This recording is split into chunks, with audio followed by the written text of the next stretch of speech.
Es šodien ierakstīju pāris pateicības atsauksmes un izliku Facebookā cilvēkiem, telpām, vietām, kuras es izmantoju un par ko es biju priecīga un pateicīga. Jau kādu laiku to gribēju izdarīt.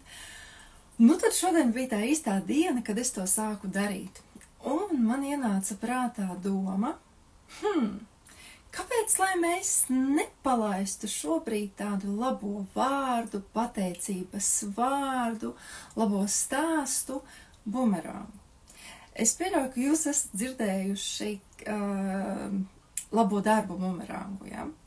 Labo darbu bumerangs, tas nozīmē, ka tu dari kaut ko labu, kādam tur palīdzi, un tad kaut kādā brīdī tas atgriežās un arī tev palīdzēs, tad, kad tev būs nepieciešams. Vai vienkārši patīkami pārsteigs par kaut ko, lai ir forši izdzīvot šo dzīvi. Un, jā, palaižam šo, es piedāvāju tev, jums palaist šo labo vārdu bumerangu, jo kad tad, ja ne tagad. Tā doma ir tāda, kad, kāpēc es to daru? Tāpēc, kad es sajūtu, piemēram, kaut kādu laiku apmēram pirms pāris gadiem, es piedzīvoju fantastisku, brīnišķīgu pasākumu pie Lauras Krāvas pirtī, individuāls rituāls. Es biju tādā starā, tādā priekā, reāli kaut kas foršs un dievīgs vienkārši tas bija. Es vienkārši ierakstīju video,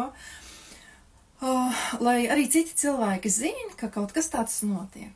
Un tad vēl kaut ko es esmu darījusi, un šobrīd es ierakstīju tās pateicības, varat noklausīties man Facebookā, kam tās pateicības ir, tāpēc, ka tas tā kā uzlādē cilvēku, tas pārsteigums, kad, wow, paldies, ka tu man to pateici, un tad, kad es dzirdu, ka man arī kāds dod šīs atsauksmes, šos paldies vārdus, es arī jūtos priecīgi un uzlādēta, un īpaši tad, kad tas ir tā pēkšņi, apmēram, wow, forši super, un ja cilvēks jūtas draņķīgi, un īpaši tādā pārejas posmā, kad ir apkārt tumšs un drēgans, un tad, kad tu saņem kādu ziņu, kur tev kāds saka, klausies, paldies, ka tu man palīdzēji to un to saprast.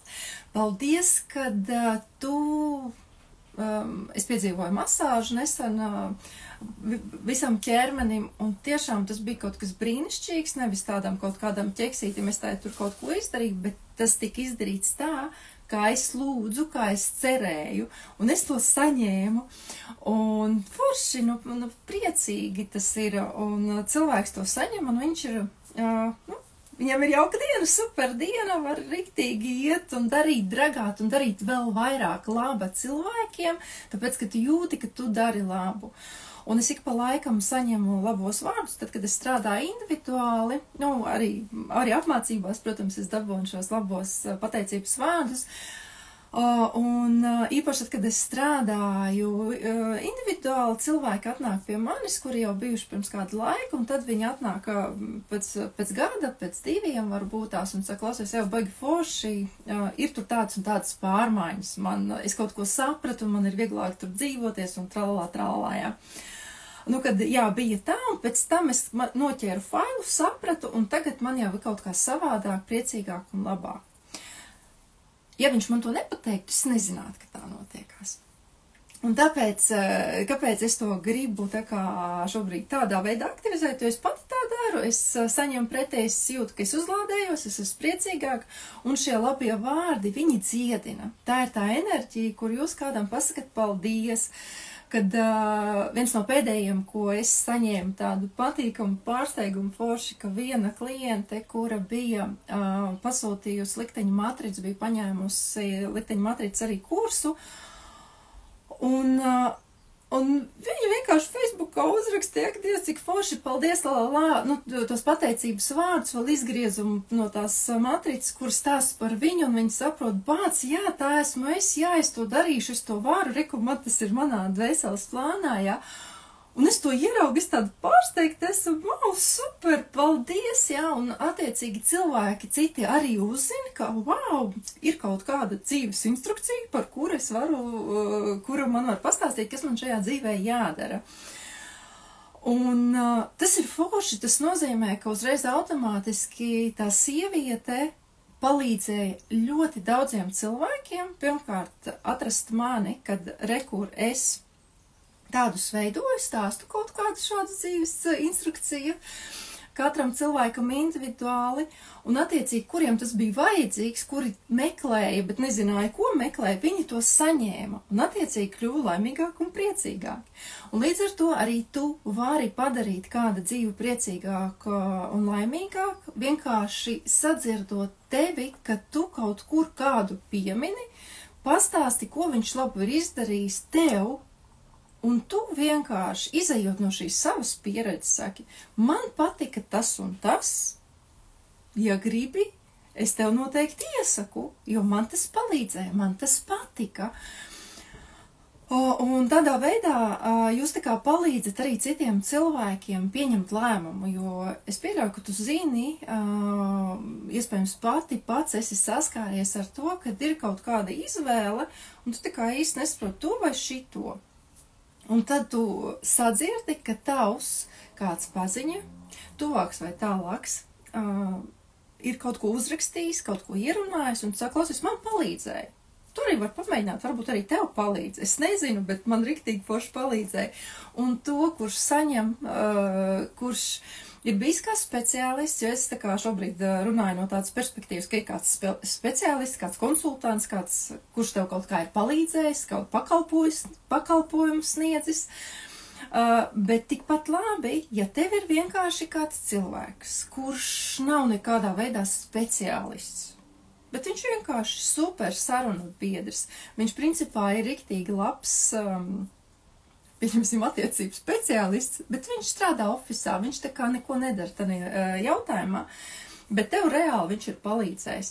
Nu, ieraksti viņam vai nu personīgu ziņu vai sociālajos tīklos, jo kā to var darīt? Kā es piedāvāju to darīt? Tātad viens variants ir tāds. Tu vari vienkārši šeit pats zem mana video komentāros ierakstīt cilvēku, kurš tev ir palīdzējis, lai kāds tas ir bijis par speciālistu, lai ko viņš ir darījis, ieraksti šeit un to, kā viņš tev ir palīdzējis, kā tev tas patīk, kā tev tas ir palīdzējis uz to brīdi. Vienalga uz kādu to brīdi.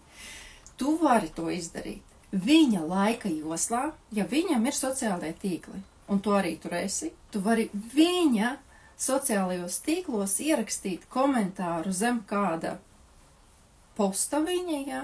Vai ja tur ir ļauts ierakstīt kaut kādu ziņu, kaut kur ieraksti viņam to ziņu, tāpat kā jūs sveicat dzimšanas dienās kādu, tāpat ierakstiet šo labo vārdu ziņu, kaut kādu stāstu, kas tur ir bijis, kā tas ir noticis, un cik tu priecīga esi par to, ka tu to esi piedzīvojis pie viņa. Ja ir tā, ka tu baidies, kautrējies, ka tevi kāds ieraudzīs, kāds izlasīs, kāds novērtēs un vēl kaut kā tam līdzīgi. Protams, ka šajā jautājumā es iesaku, ja tu pastrādāt un sameklēt to traumiņu, kur radījusi tevi ir to nedrošību un sajūtu kaunu, ka kāds kaut ko par tevi var padomāt un to atrisināt. Bet šajā kontekstā es tev piedāvāju vienkārši uzrakst viņam individuāli.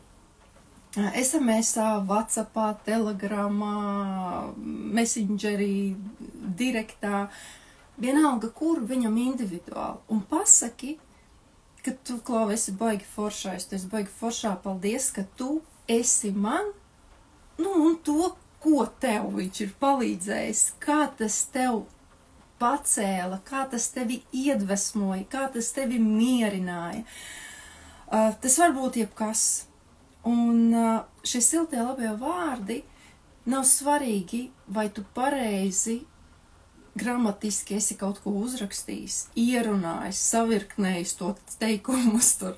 Galvenais, ka tu esi ar savu sirdi un dvēseli viņam pateicis paldies. Un to var darīt jebkad, bet šobrīd, tad, kad es aktivizēju un saku, daram to tagad, variņā drošāk, foršāk, kaut kā drosmīgāk ir. Tāpēc, ja tev tas uzrunā, tad priecāšos, ja tu pievienosies šim labo stāstu. Maratoniņam varam to nosaukt, bet viņam nav laika limita. Dari to tad, kad tu gribi. Un šobrīd, ja ir tā, kad ārā ir lietus un tu sēdi mājās un pa lielam tā kā ir ko darīt, jo mums jau palielam visiem ir ko darīt, bet kaut ko negribās darīt, tad izdari kaut ko labu šobrīd, un tas tev uzlādēs, un dos tev spēku darīt vēl kaut ko, to, kas tev ir vajadzīgs. Labi, mīļie. Jā, jā, es priecāšos, ja kāds no jums arī atsūtīs man kādu ziņu par individuālu konsultāciju, par kādu kursu, kuru jūs pie manis esat izgājuši, likteņu matricas kursu, 4 soļu ievadu kursu, 3 kursu programmu, izzini sevi caur no dvēseļu skatu punkta, ja? Un atsūtīsiet kādu stāstu pieredzēto, kas ir bijis lasot aprakstu, kas mainījās tevī, vai tad, kad tu biji ceļojumā uz iepriekšējo dzīvi, kas tur notikās, kā tas notikās un kā tas tev apskaidroja situāciju, kur ar tevi notiek. Nu tā, labi, lai mums visiem veicās un lai ir tāda piepildoša, uzlādējoša sajūta svinēt dzīvi tālāk.